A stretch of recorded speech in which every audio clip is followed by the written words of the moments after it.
Alors, tout d'abord, merci beaucoup de m'avoir invité à donner ce séminaire.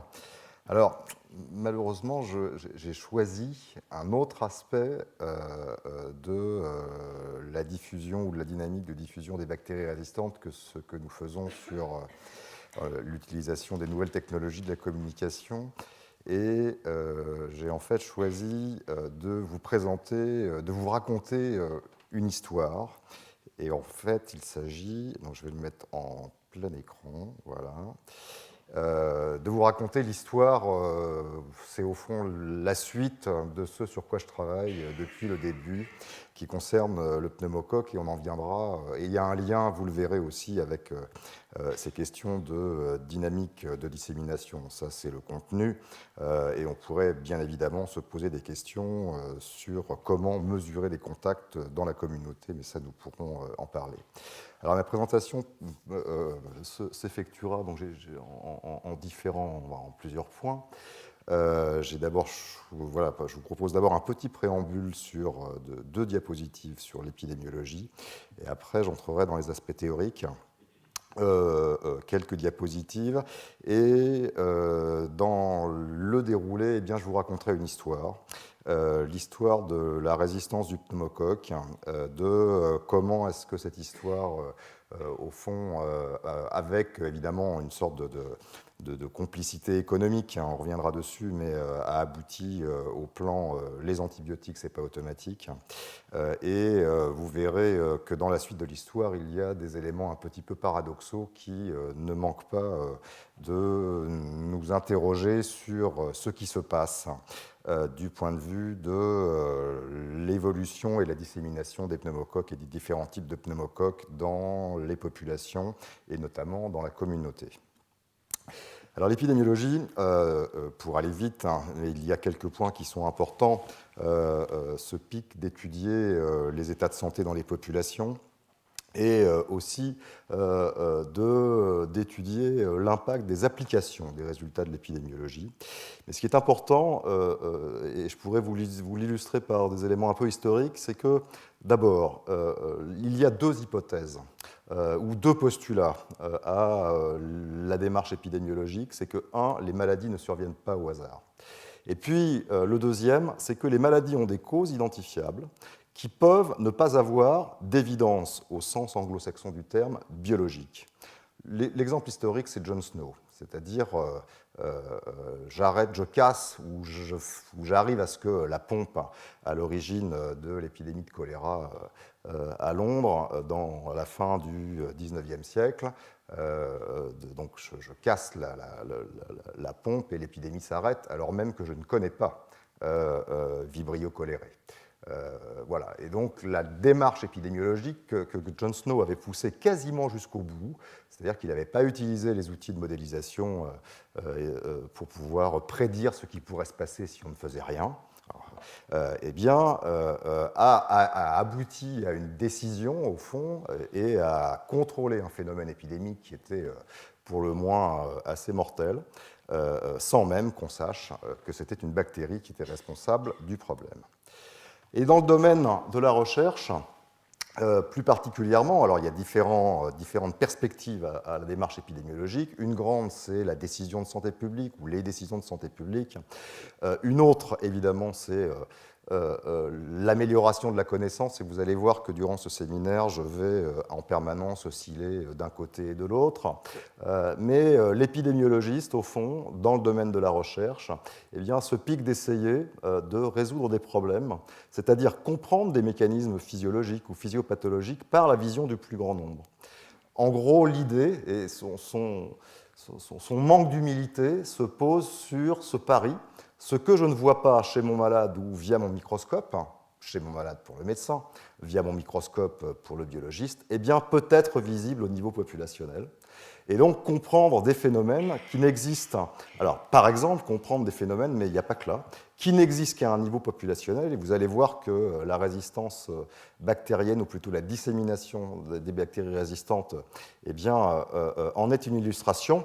Et de ce fait, eh bien, la démarche épidémiologique dans la recherche se propose ou se pose comme étant une dynamique de génération d'hypothèses biologiques qui peut ensuite retourner pour argumentation plus avant auprès des biologistes et des cliniciens. Alors, maintenant, je vais en venir à la question de la résistance, ou plutôt, ce dont je vais parler, c'est de l'interaction qu'il y a entre ce que Philippe Sansonetti tout à l'heure a abordé, l'usage des antibiotiques, ou le déversement, ou l'arrosage des populations par les antibiotiques, et puis la dissémination des bactéries résistantes. Et de ce point de vue, au fond, il y a historiquement deux visions. Il y a la vision du naïf. De nombreuses études montrent qu'il y a une corrélation entre l'usage des antibiotiques et les infections à bactéries résistantes. Ceci a un sens microbiologique. Il faut donc diminuer l'usage des antibiotiques. Et puis, il y a la vision du sceptique. Vous l'aurez deviné, je me pose plutôt sur cette deuxième perspective. Quels sont les mécanismes populationnels en jeu dans la relation causale entre l'usage des antibiotiques et la diffusion des bactéries résistantes aux antibiotiques? Alors, la vision du naïf, elle est, sans avoir de jugement péjoratif, au fond, ça a été la démarche historique. Alors, je n'ai pas, concernant le pneumocoque, je n'ai pas repris le papier qui me semble un peu être original là-dessus, qui était un papier publié par Fernando Baquero, je pense, dans les années 90, quelque chose comme ça. Mais voilà. Et ça, c'est tout le début de la démarche épidémiologique. On fait ce que l'on appelle des corrélations écologiques. Une belle corrélation historique, c'était le French Paradox, par exemple, dans le domaine de la consommation d'alcool et du risque cardiovasculaire en Europe. Bon, la démarche ou l'exercice est simple. On vous met là, ou on regarde là ce qu'il en est des quantités d'antibiotiques qui sont utilisées, et puis là, vous avez une quantification de la résistance bactérienne. Ici, cette quantification, et souvenez-vous bien de ce que je vous dis, se fait en taux de résistance, c'est-à-dire en quantité de bactéries résistantes divisée par la quantité de bactéries totales qui sont isolées dans des prélèvements cliniques. Et donc, chaque point, au fond, représente un pays.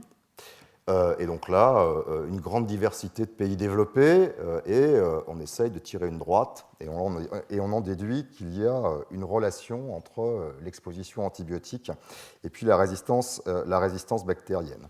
Vous le verrez, je vous l'ai déjà dit, mais voilà, ici, le pourcentage exprime un taux de résistance, tant pour, là, c'est le pneumocoque et la résistance ou la non-susceptibilité à la pénicilline. Ici, le pneumocoque et la non-résistance aux macrolides. Et ici, la résistance aux macrolides d'autres streptocoques. Alors, une fois qu'on a ça en tête, il est probablement utile de se pencher un peu plus sur, au fond, les différents niveaux d'interaction qui peut exister entre l'exposition antibiotique et puis la résistance bactérienne. Je vous en ai mis ici 4. On peut regrouper probablement de façon assez simple population et environnement. Bon, schématiquement, il y a un niveau d'interaction génétique où les antibiotiques peuvent avoir une influence sur à la fois les fréquences de mutation au sein d'une bactérie et puis les transferts de matériel génétique entre plusieurs bactéries. Cela aboutit à ce qu'on peut appeler l'émergence ou l'acquisition de nouveaux mécanismes de résistance ou l'émergence d'un nouveau mécanisme de résistance dans une souche qui en était préalablement dépourvue. Vous allez voir qu'on va retrouver ce terme émergence à une étape ultérieure, et qu'au fond, dès lors, on voit bien que la signification de l'émergence peut avoir ou peut faire référence à plusieurs définitions. Ensuite, il y a le niveau bactérien. Alors celui-là est probablement le plus simple à comprendre, on reviendra dessus sur une diapo ultérieure. Les antibiotiques laissent survivre les bactéries résistantes et accroissent la rapidité de disparition des bactéries sensibles, ceci aboutissant à la sélection. Et puis, il y a un niveau individuel au sein de l'organisme, puisque dès lors qu'une bactérie résistante colonise un écosystème, qu'il soit digestif, qu'il soit aérien ou cutané, eh bien, l'exposition antibiotique va probablement avoir un impact sur les mécanismes de régulation des flores, et la bactérie qui est résistante dans la flore digestive va avoir l'opportunité de devenir dominante. Et en gros, on peut dire que c'est cette étape-là qui conduit à l'émergence d'une nouvelle bactérie résistante clinique. Et enfin, il y a la troisième étape, qui est une étape populationnelle, et où là survient un phénomène qui ne peut pas être appréhendé par les approches scientifiques qui soient génétiques, bactériennes, microbiologiques ou cliniques. Eh bien, c'est la transmission interindividuelle, et que cette transmission interindividuelle, qui peut jouer entre les individus humains, mais aussi entre les humains et les animaux, et incluant l'environnement, eh bien, aboutit, au fond, tout ça à cette diffusion dans les populations, et je vais vous expliquer comment les antibiotiques interviennent dans cette diffusion. Schématiquement, vous êtes dans un état, au regard de la colonisation par des bactéries résistantes, dans un de ces trois états. Et plus particulièrement sur le modèle pneumocoque, qui est un modèle particulièrement illustratif là-dessus. Sur les entérobactéries, les choses peuvent être un tout petit peu discutées. Et donc, je vous ai figuré sur cette diapositive, au fond, la dynamique que l'on a au regard d'une bactérie résistante ou au regard, par exemple, du pneumocoque résistant. Il y a trois états, un état de non colonisé, un état de colonisé par une bactérie sensible, et puis un état de colonisé par une bactérie résistante. J'utilise le terme colonisation parce que c'est vraiment la colonisation qui est la clé de la diffusion des bactéries résistantes si l'on considère qu'au fond, l'infection est une impasse épidémiologique pour la bactérie. Et donc, vous allez passer d'un état à l'autre, de cet état-là à l'autre, et des états de colonisés à des états de non colonisés. Et on va regarder un à un ce qui peut, dans ce cycle, intervenir.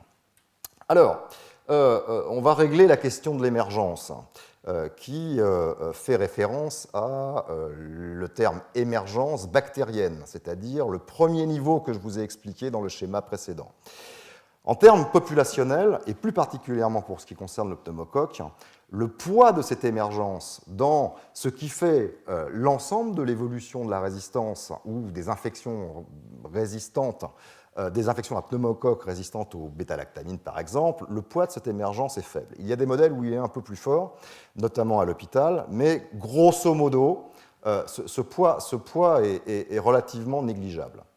Alors ensuite, le passage de non colonisé à colonisé par une bactérie sensible ou par une bactérie résistante se fait par l'acquisition. Je suis avec vous, nous discutons, j'éternue, j'ai un pneumocoque dans la gorge, je vous le transmets, comme la grippe.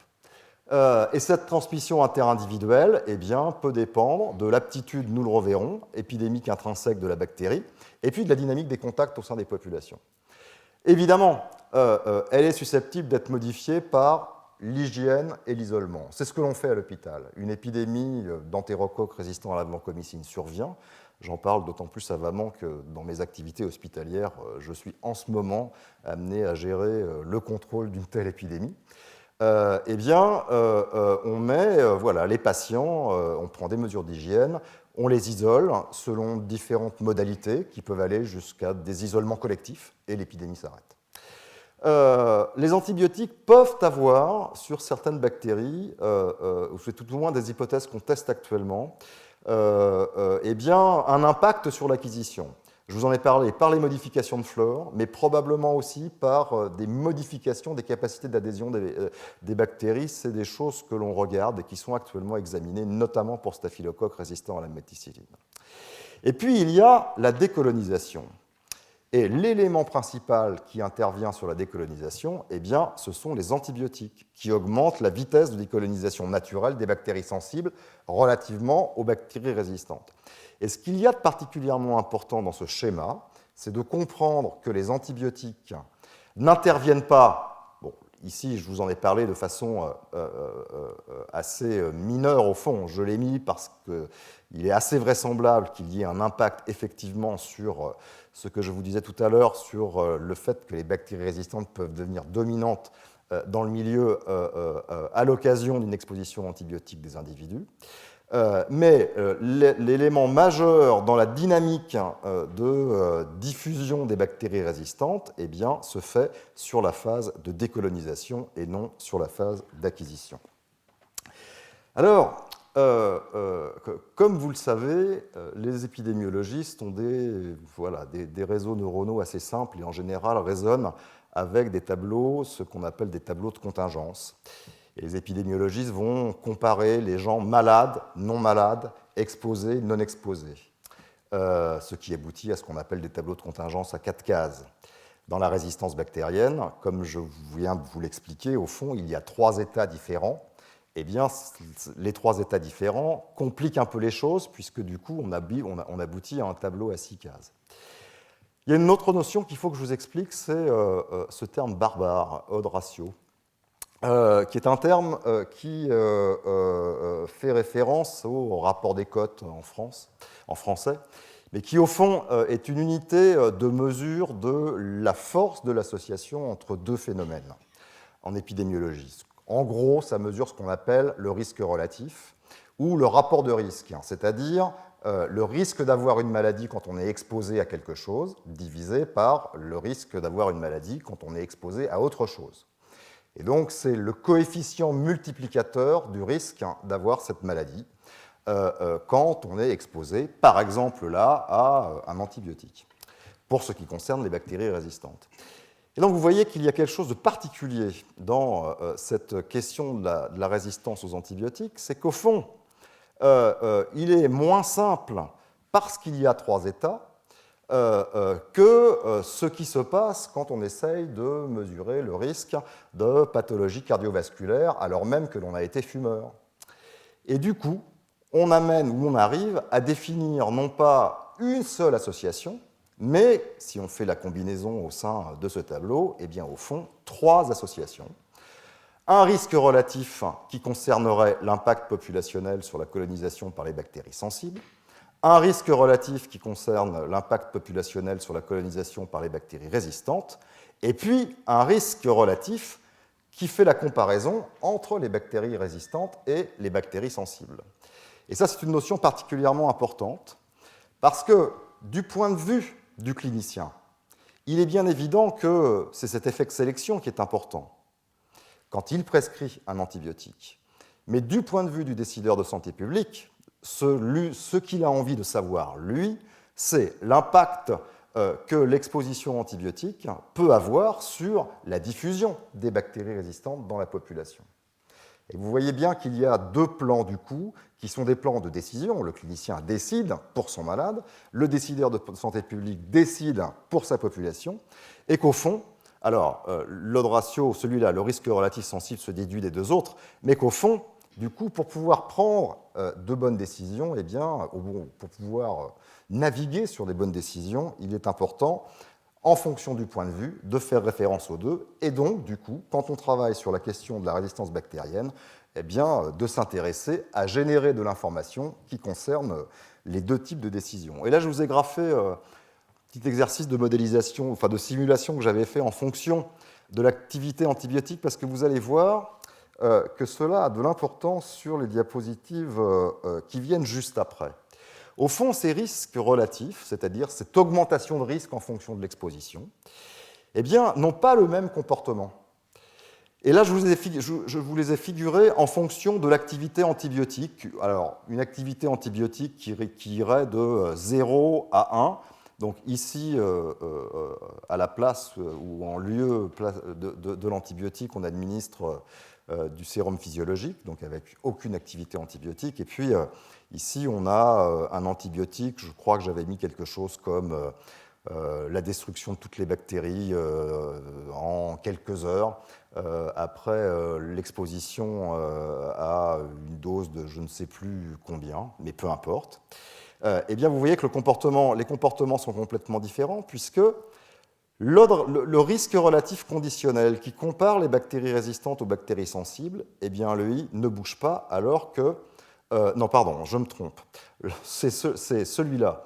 Le conditionnel, celui qui compare les bactéries résistantes aux bactéries sensibles, eh bien, augmente et tente à tendre vers l'infini, alors même que celui-là eh bien, a un comportement qui ne bouge pas de 1, qui est, au fond, naturellement, l'impact de l'exposition antibiotique sur la colonisation par des bactéries résistantes. si l'on considère un modèle simple qui joue juste sur l'impact sur la phase de décolonisation. Alors, quand on regarde les différents travaux qui ont eu lieu là-dessus concernant le pneumocoque, eh bien, on s'aperçoit que ce risque relatif conditionnel, qui est là, figurait dans cet article publié par Marc Lipsich dans les années, je crois que c'est dans les années 2000, et qui rapportait un certain nombre de travaux qui avaient été faits sur ces questions. Et on observe que voilà, ce risque relatif oscille entre 2 et 5. Et si l'on regarde l'effet populationnel de l'exposition antibiotique, eh bien, on s'aperçoit qu'au fond, conclure sur une supériorité à 1 est particulièrement douteuse. Alors, d'autres exemples ont été rapportés. Ici, c'est toujours ce même risque relatif. Là, il concerne, je ne sais plus quelle était la bactérie. Je pense que c'était dans un papier du BMJ. Ça devait être les infections urinaires et Escherichia coli, je crois. Ici, je crois qu'on avait pneumocoque et macrolide. Et donc, vous voyez que ces risques relatifs sont, donc conditionnels, sont effectivement tous au-dessus de 1. Alors voilà, c'est à la lumière de ces travaux-là qu'il a été décidé, il y a quelques années, de mettre en place d'abord un premier plan antibiotique, donc, qui était un plan gouvernemental au sein duquel s'est nichée la campagne « Les antibiotiques, c'est pas automatique », qui a été promue, financée par l'assurance maladie. Et au fond, ayant été pas mal impliqué dans cette campagne ou à l'élaboration de la campagne, j'ai bien compris qu'il y avait une sorte de conjonction entre eh bien, les inquiétudes qu'on pouvait avoir sur la résistance bactérienne du pneumocoque, enfin la résistance du pneumocoque au bêta-lactamine à l'époque, et puis cette idée que l'assurance maladie avait aussi sur ça va permettre de diminuer le coût lié aux antibiotiques. Pourquoi pas, c'était finalement de bonne guerre. Un rapport de la Cour des comptes, plusieurs années après, a justement souligné l'intérêt que la campagne avait eu en termes de réduction des coûts concernant les antibiotiques dans la communauté. Et donc, ce que je vais vous raconter maintenant, c'est l'évolution et finalement ce qui s'est passé sur le pneumocoque, les méningites à pneumocoque et les questions que ça pose en termes de transmission du pneumocoque dans la communauté. Alors voilà, la campagne a commencé, si je ne me trompe pas, en janvier 2002. Vous avez donc là l'évolution jusqu'en janvier 2007. Ici, vous avez la série chronologique de la consommation antibiotique en France. Et donc, en 5 ans, on s'aperçoit assez naturellement qu'il y a eu une baisse de plus de 25%. Cette baisse a concerné tout particulièrement les enfants. Je crois que j'ai une diapositive là-dessus, où là, vous avez donc de décrit en rouge eh bien, l'état au moment du début de la campagne, en vert de décrit la consommation antibiotique en fonction de l'âge entre octobre 2006 et mars 2007. Et on voit très très bien les 3 grosses inflexions. La première chez l'enfant, où là, la réduction a avoisiné les 40%. La deuxième, chez les préadolescents. Il est possible que cette inflexion-là soit liée à l'utilisation des tests de diagnostic rapide.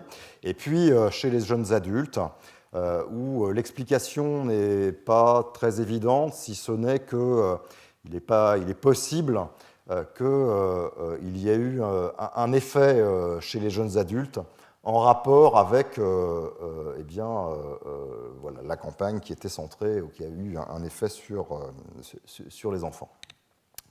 Voilà l'évolution cartographique.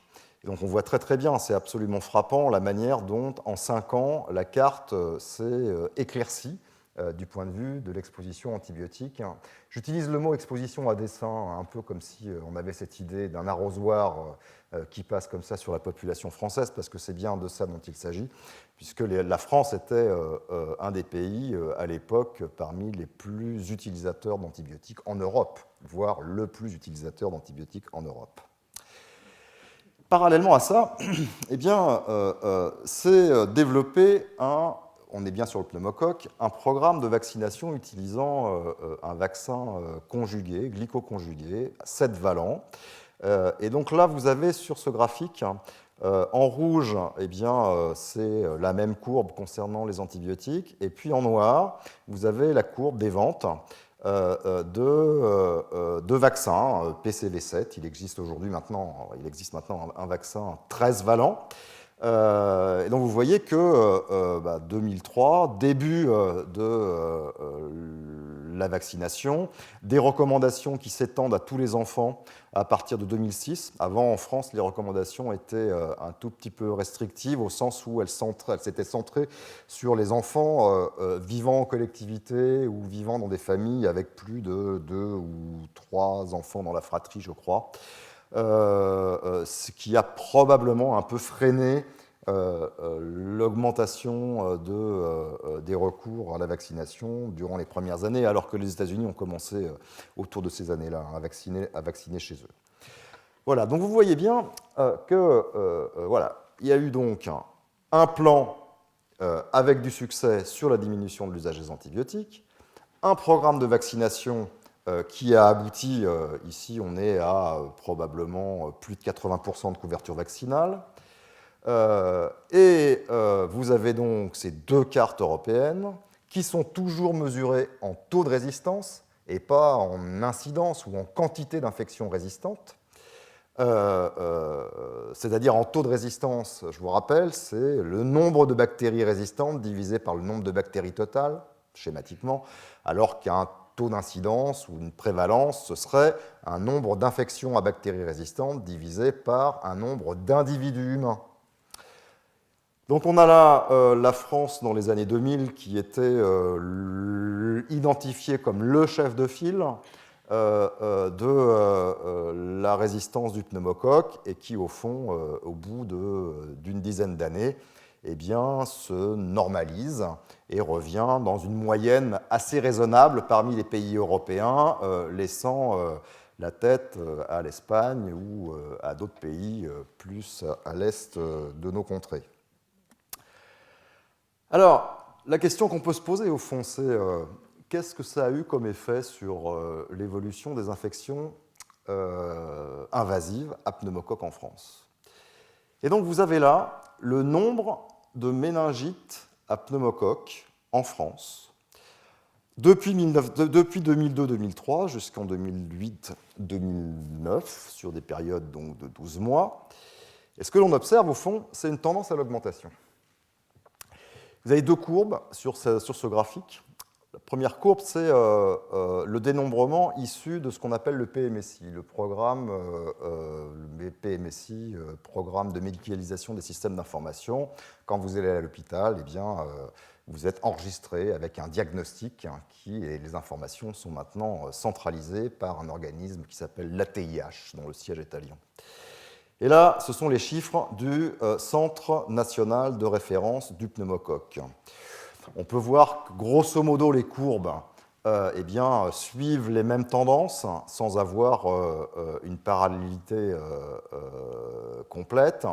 Mais tout de même, les tendances sont assez comparables et surtout, elles sont des tendances à la hausse. Et si on veut faire l'évaluation de combien il y a eu de méningite à pneumocoque en plus en 2009, comparativement à l'état 2001-2002, eh bien, le résultat, c'est plus 23%. Voilà.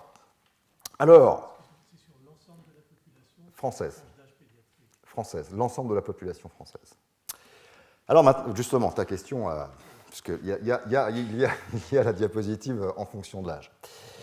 Alors, si on regarde ce qui s'est passé en fonction de l'âge, c'est particulièrement intéressant. Je vous propose de regarder la partie gauche, c'est-à-dire chez les enfants de moins de 2 ans, et de regarder ce qui s'est passé en fonction à la fois de la sensibilité aux antibiotiques et de ce que les sérotypes concernent des sérotypes pris en compte dans le vaccin ou non pris en compte dans le vaccin. Donc regardons déjà concernant les sérotypes vaccinaux. Ce sont ces deux courbes, la verte, voilà, et celle-ci, la bleue. Initialement, le vaccin avait été conçu sur une base de sérotypes correspondant aux sérotypes les plus résistants vus aux États-Unis. pas en Europe. Et donc, il est assez naturel que les sérotypes... Alors, il y en avait effectivement aussi plus, mais il n'était pas complètement... Il était moins adapté à l'Europe qu'il était adapté à la population américaine. Bon, voilà. Mais néanmoins, il y avait effectivement beaucoup de sérotypes vaccinaux qui étaient résistants.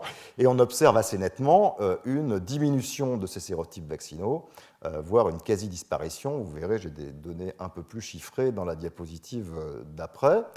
Et ce que l'on observe, eh bien, c'est une augmentation principalement des sérotypes non vaccinaux liés à des bactéries qui sont des bactéries sensibles aux antibiotiques.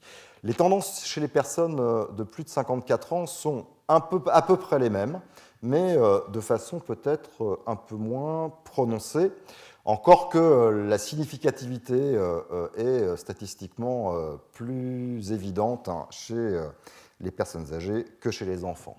Alors là, les données sont globales, et donc vous voyez que pour ce qui concerne les sérotypes vaccinaux, eh bien, on a effectivement une diminution à la fois importante, à la fois des bactéries sensibles et des bactéries résistantes, et ça confirme de façon indubitable alors, ce qu'on peut appeler l'effectiveness, pour utiliser un terme anglais. Maintenant, on a un terme français, ou plutôt une combinaison de mots français qui s'appelle l'intérêt de santé publique du programme de vaccination au regard des sérotypes qui étaient ciblés. Et on voit alors à cette occasion un glissement des sérotypes, ce qui s'appelle voilà, un remplacement sérotypique. Alors là, c'est peut-être pas très clair, mais assez schématiquement, les sérotypes vaccinaux ont glissé eh bien, vers des distributions, vers les queues de distribution, alors même que des sérotypes qui n'étaient pas inclus dans le vaccin eh bien, ont glissé vers voilà, la partie gauche de la distribution sérotypique des pneumocoques identifiés dans les méningites. Ça, on appelle ça le remplacement sérotypique.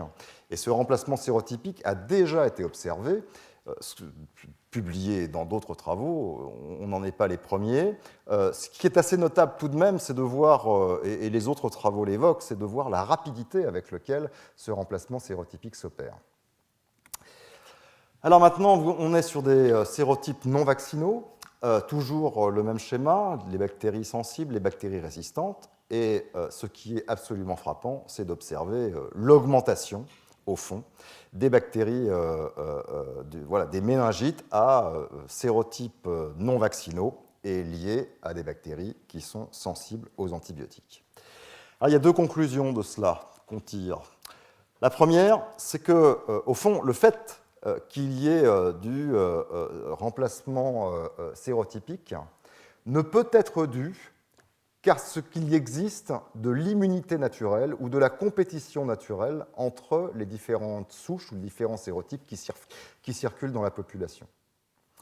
Alors, les choses de l'immunité naturelle, ou plutôt de la compétition naturelle, qui est probablement due à des phénomènes immunitaires. Et puis la deuxième chose, ou en conclusion, ou en point d'interrogation, c'est que l'augmentation de l'incidence des méningites à pneumocoques, à quoi peut-elle être due?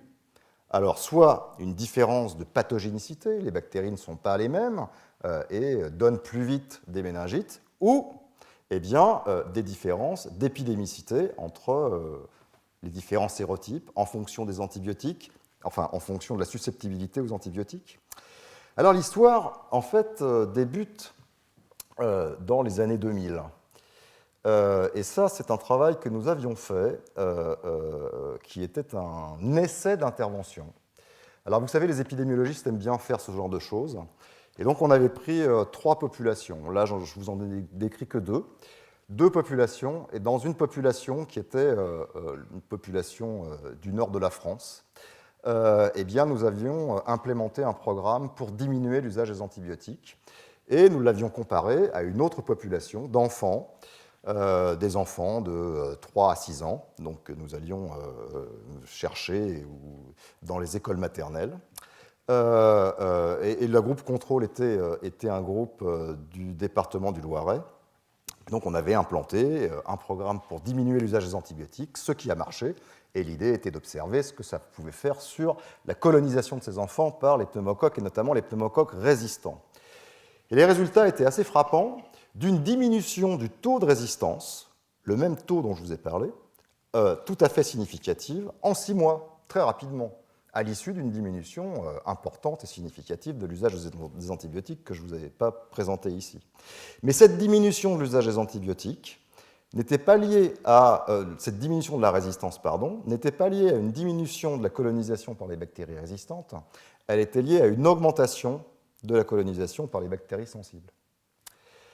D'où l'hypothèse que nous avons eue à l'époque et sur laquelle nous travaillons d'une différence d'épidémicité intrinsèque des pneumocoques en fonction de la sensibilité aux antibiotiques.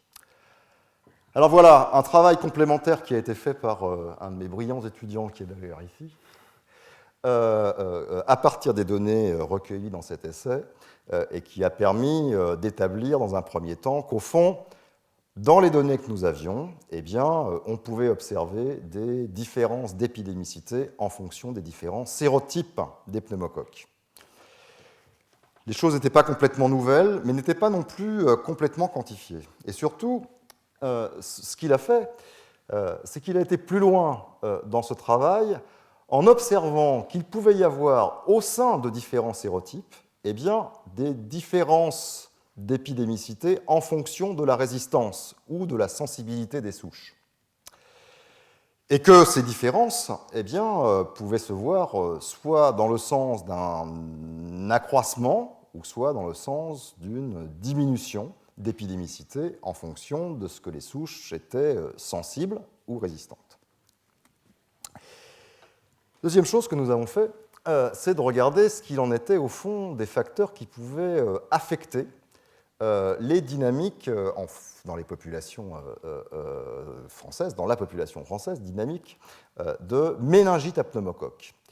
Et l'approche là est assez originale puisque l'idée est de combiner la modélisation mathématique à l'observation de données et d'essayer de construire de différents modèles incluant différents paramètres dont je vais vous détailler ce qu'il est important de regarder, et en essayant d'optimiser ce qu'on appelle l'adéquation du modèle aux données, pour en tirer des estimations de paramètres et en tirer des conclusions sur les mécanismes qui peuvent être en jeu en fonction des hypothèses qui sont faites dans ce modèle. Et là, vous avez au fond deux paramètres à regarder, le θ qui est ici, et puis le π qui est ici, qui sont des paramètres qui posent l'hypothèse, et puis évidemment un autre qui concerne, qu'on voit sur la diapositive d'après. Le θ qui est ici et le π qui est ici, le θ qui pose l'idée que les pneumocoques pourraient être transmis plus en fonction de l'incidence des infections virales respiratoires. Et le π qui est ici, qui pose que le risque de méningite, quand on est infecté le risque de méningite, quand on est colonisé par un pneumocoque, est accru quand on est affecté par une infection virale respiratoire, par exemple la grippe ou une autre. Et les résultats sont les suivants. Alors, je vous passe évidemment les détails de comment est-ce qu'on a abouti. Il se trouve que c'est le modèle le plus complet qui était le plus en adéquation avec les données. Et très clairement, ces résultats suggèrent, évidemment, que non seulement, alors le θ s'est transformé en xi, mais bon, que non seulement eh bien, les infections respiratoires virales augmentent le risque de transmission, mais qu'elles augmentent aussi le risque d'infection quand on est colonisé, et que pour expliquer les données d'observation, eh bien, il faut aussi mettre un facteur qui est une différence d'épidémicité en fonction de la sensibilité des souches aux antibiotiques, à savoir un facteur de 1,21, qui n'est pas très élevé, mais qui peut suffire à expliquer voilà, ce qu'on a observé sur les méningites préalablement, ce que je vous ai présenté comme données. Alors en gros, ce qu'on peut dire de ça, c'est que dans la transmission du pneumocoque, mais c'est aussi vrai d'autres bactéries à l'hôpital, il y a très vraisemblablement des phénomènes qui sont liés à ce qu'on pourrait qualifier d'épidémicité intrinsèque, tout comme on peut dire aussi que les bactéries ont une pathogénicité intrinsèque, et qui peut pour le pneumocoque être influencée par le sérotype, par la sensibilité aux antibiotiques, et puis aussi par les dynamiques des infections virales comme la grippe, mais peut-être aussi d'autres infections, et que ça devrait certainement être pris en compte pour la conception des nouvelles générations de vaccins antipneumococciques, et aussi pour le contrôle, les programmes de contrôle de l'usage des antibiotiques. Alors, la conclusion de la conclusion, c'est que, comme vous l'avez vu, un train peut en cacher un autre. D'abord, il y a du remplacement sérotypique. Ce remplacement sérotypique est lié, comme je vous l'ai dit tout à l'heure, probablement, et il y a un certain nombre de travaux qui portent là-dessus, sur la compétition intersérotypique. Est-ce qu'il y a là des mécanismes immunologiques? Très vraisemblablement. Il y a eu une augmentation des infections à pneumocoques sensibles, notamment des méningites. Est-ce que cela est dû à une différence d'épidémicité ou de pathogénicité? On a tendance maintenant à dire qu'il y a une différence d'épidémicité, même si certains sérotypes sont potentiellement plus pathogènes que d'autres. Que faire? Alors, certainement que la perspective, puisque comme je vous l'ai dit en introduction, il y a un vaccin qui maintenant comporte 13 valences, mais il est très très vraisemblable que le remplacement sérotypique s'opérera de la même manière avec le 13 valent. Et donc l'idée, c'est quand même d'avoir, comme pour ce que l'on fait pour la grippe, d'aller vers une adaptation réactive du contenu vaccinal qui nécessairement aboutira à une divergence des contenus vaccinaux en fonction des différentes régions. Quand je vous dis différentes régions, ce n'est pas la région Île-de-France versus la région PACA, mais les différentes régions du globe. Et puis concernant la consommation des antibiotiques en ville, alors faut-il, et vous voyez le dilemme non pas du prisonnier mais du décideur de santé publique, faut-il accepter plus de méningites sachant qu'elles sont moins résistantes aux bêta-lactamines? La question est posée.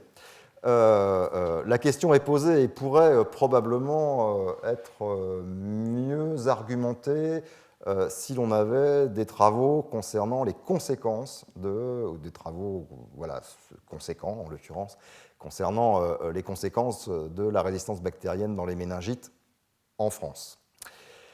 Alors, faut-il arrêter de diminuer l'exposition antibiotique de la population? Donc ça, c'est le deuxième dilemme du décideur de santé publique. La